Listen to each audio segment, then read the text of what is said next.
There goes that man's jock strap. Oh my God, did you see that? America's team? Yeah, right. Oh, baby, it's a big day in sports. There's nothing like battling it out with your teammates all season long to go win a championship. Green Bay's got it this year. Huge move for them. I think it's going to be a game changer. We have a lot to talk about this busy week in the sports world. Welcome to the In a League of Their Own podcast.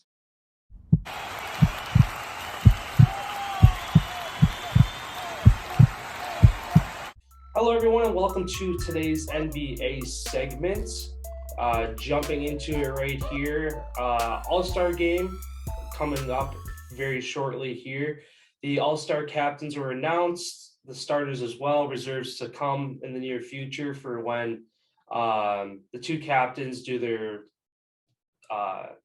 broadcast at picking their teams. This year's captains are LeBron James, Kevin Durant. I guess before I go into kind of the format and like whether they should go back to what they used to do you like the two captains that they picked this year? Obviously, LeBron's always there, but KD is kind of the one that I'm questioning just because he's not going to play because of his injury. And two, he hasn't played for a while. He's not even in the MVP conversation. Because we were talking yesterday, he's like fifth or sixth best odds or whatever. I mean, is it more or less just, is this just for views, LeBron, KD? Like, because in my opinion, it should be, I mean, Embiid, Giannis, Curry are three names that I would put ahead of KD for a captain for this game. Yeah, I fucking hate how they do it, honestly. It should just be East versus West. Or even do something different than the traditional just regular game where you score 190 points. Why don't they do like 3-on-3 basketball, like Gus Macker style, half court or something cool, like break it down like division wise, or like do something different, do something fun.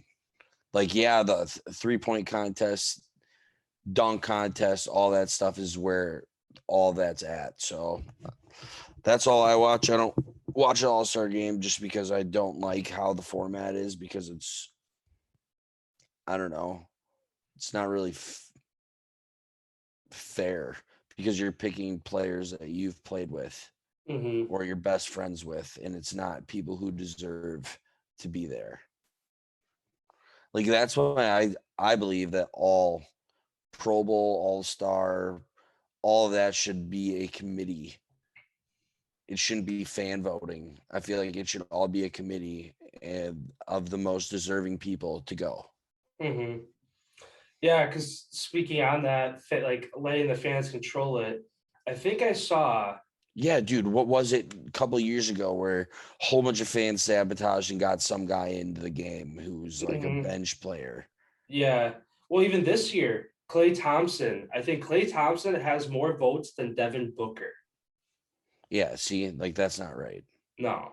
Like talent-wise, 100% prime Klay versus Devin Booker. Yeah, sure. Klay Thompson's a better shooter, better basketball player. But we haven't seen Devin Booker in his prime yet. Yeah. And we haven't seen Klay Thompson. Seen him play, I think, less than 10 games. I don't think he's played 10 games yet this year. So, I mean, in some ways it's cool to where it's like, yeah, guys like that get in because they deserve, like, they deserve the respect and, like, they should be there. But also at the same time, you're snubbing guys who are having maybe a career best year. They're busting their ass. They played every single game. They're like doing everything they need to. And then a guy who has played less than 10 games gets the nod because, he is more well known or people like him better, whatever it might be. Yeah, I like the committee idea. How like as far as how they pick, like what the criteria is to pick the people. I don't know how they do that. Like, I was thinking, just as you're talking, thinking more on that.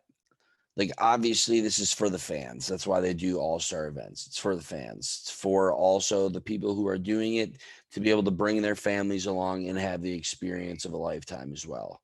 So I feel like you keep the fan voting, but you also have a committee of people and you line it up. Does the voting meet the criteria that you actually need to get in? Like, not like a certain number either, because we'll get to this in the next segment, but I don't even know if the NBA is the same way as the NHL. One person per team goes. No, because you could have multiple. So in that way, I do like that better. Yeah, because Clay and Steph for both. But yeah, as far as criteria wise, I feel like there should be a committee that overlooks, and I don't know, maybe even have the players vote. Like, have the fans vote and then have the players themselves vote. Kind of like how the NFL does the top 100. That's all voted upon by players. Players, current and past. Yeah. People who actually played. Yeah. And that's what I mean. That's what it should go on. That same, not all on the fan weight. Yeah. Yeah. I mean, some way to kind of keep the fans in check as far as not being super biased of. I mean, that's another way too that like Klay Thompson gets in Bay Area. Like, you know what I mean? You have the city that your team plays in, you have more of an advantage if there's more people in that arena. Like, look at the Bucks, for instance. Giannis is the only all-star that's there. You could argue that Middleton and Drew Holiday both have the skill set and put up the numbers to be in the Neither is all-star well. game, but neither will be there. Last year, Middleton more than was Klay there. Thompson too. Yeah, exactly. But because of the small market, Milwaukee versus San Francisco. San Francisco area is going to have a shit ton more votes, be able to vote for the players that they like, versus Milwaukee, who has 800,000 people, whatever it's at. Yep. Yeah, And it's not fair too, just because even on like television and stuff, you're only getting local teams coverage. Mm-hmm.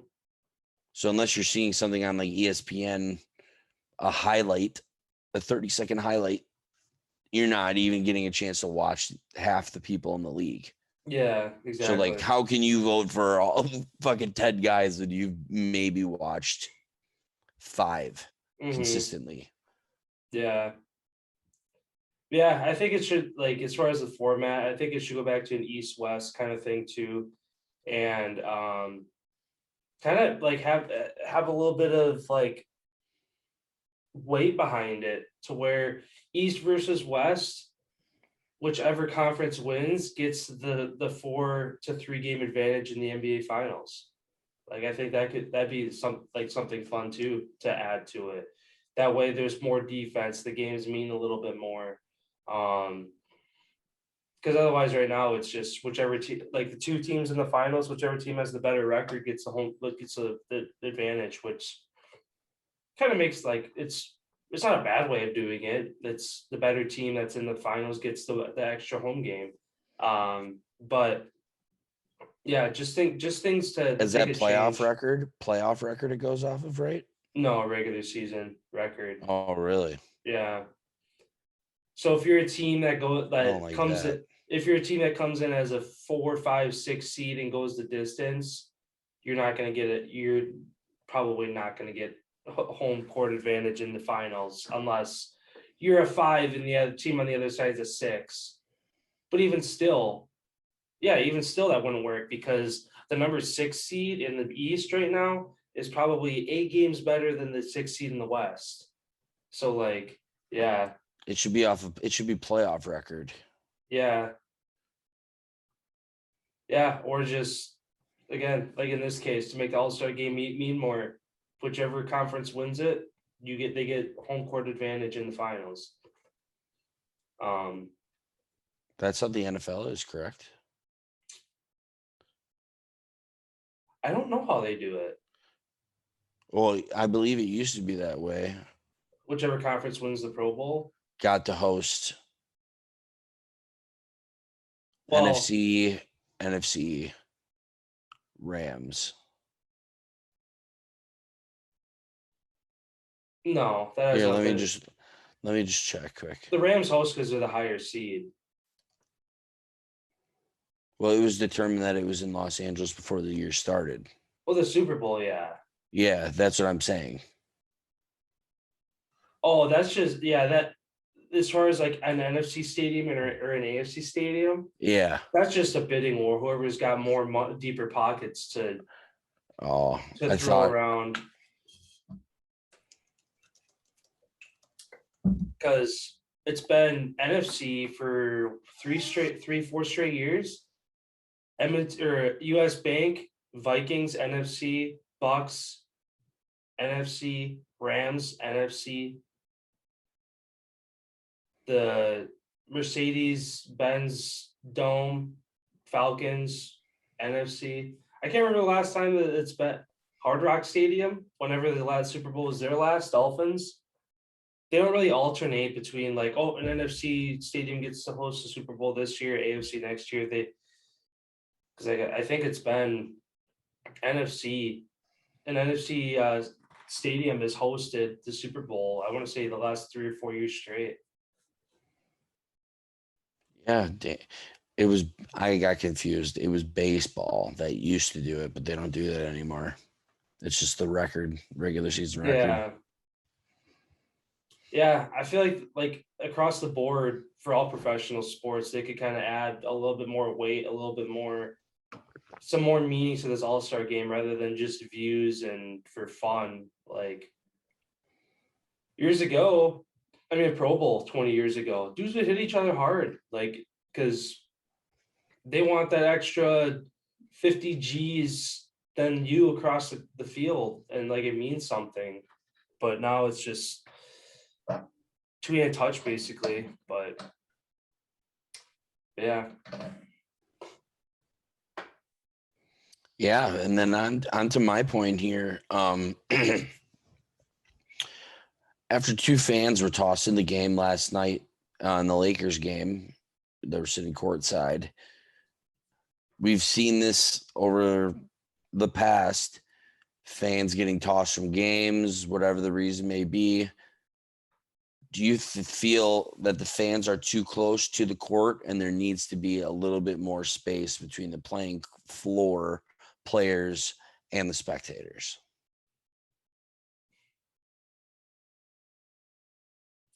I don't.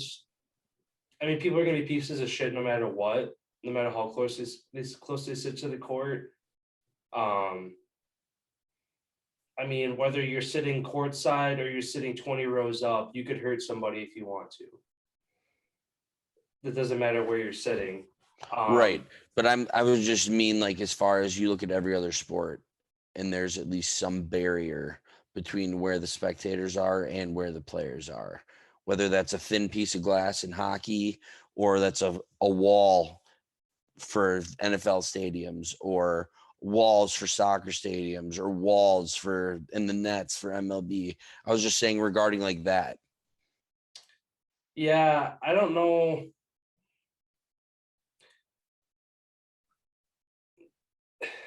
I'm just trying to think of a way that they do it without like completely eliminating courtside seats. Just because one, that's like more often than not, that's where celebrities like sit. That's like where like high value people get to go watch the game if they want to drop a couple G's and sit courtside and watch the Lakers or watch whoever. Once in a while, you get some nobodies who sit there that have a few too many drinks and get a little too loud and kind of make the game come to a halt and ruin it for a little bit. I don't know. I'm just trying to think of a way that you'd even like create a barrier that doesn't affect the game, isn't just because of like hustle, to where if you create a wall or something, a ball is going out of bounds, like a hustle play for a guy goes like face first into a wall trying to get a ball. Like, I don't know. Like, obviously it's been an issue the past couple of years. It seems like once a month somebody gets tossed out of a game, somebody does throw something at a player, whatever it might be. It seems like it's been an ongoing issue that hasn't slowed down really at all for the past couple of years. But I feel like if they knew a way to make it safer for the players, but still keep it fun for the fans, I feel like they would have implemented something by now. But yeah, I can't really think of anything of how they do it. I was just thinking of like the mesh netting that they use foul balls in MLB stadiums. You can't even see that it's there for how thin graded that thing Yeah. is. If you just have that around separating the players from the whatever, so nothing can be thrown, nothing can be whatever the case may be. And then on the bottom of it, obviously for players' mobility, for them to be able to still make a play and whatever, I feel like have it like a weighted thing on the bottom that where it can move. So like a player can still jump and still try to save a ball, but he's going to get saved by the net and he's not going to whatever the case may be, touch all the people, camera, get hit by a camera, all that stuff. Like the net, that mesh is there to like help.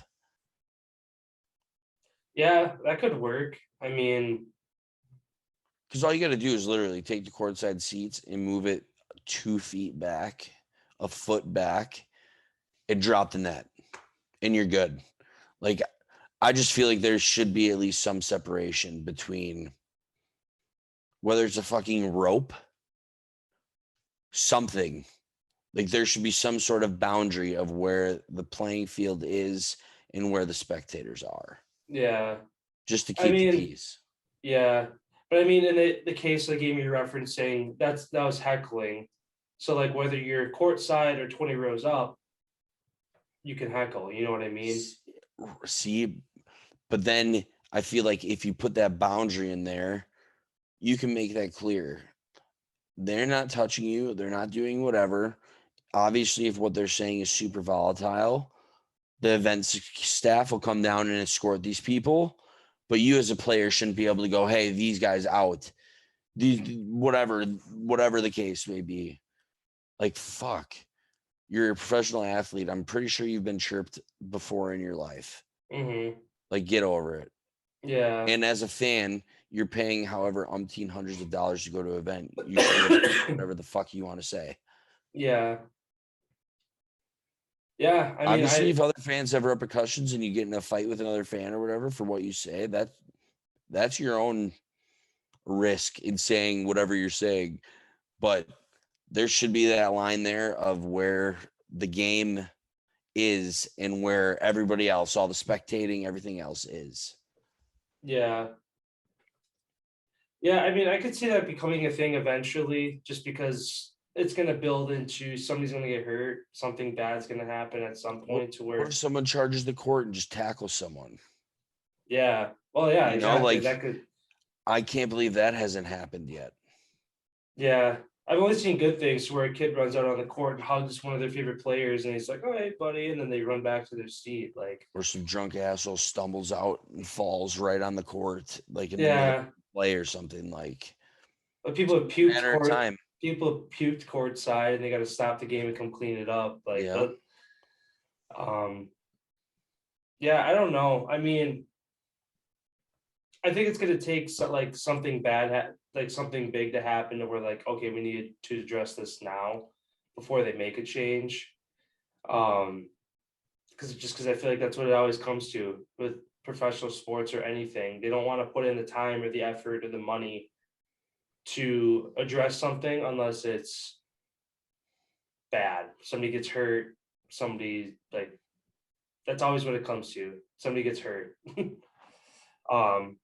When and where that is, hopefully it's not that bad, but I feel like that's what it's going to come to because there's been dozens of people getting thrown out, interactions that they haven't done anything to address it aside from, all right, suspension, drunk tank, you can't come here anymore.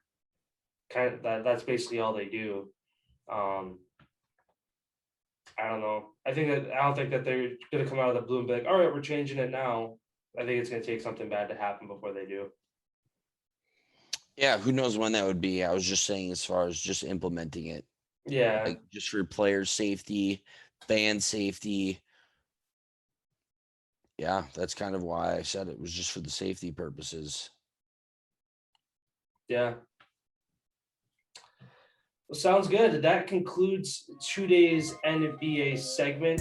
Head over to our NHL talk where we will highlight some of this year's All-Star snubs and the Oilers making their comeback with Evander Kane on the squad.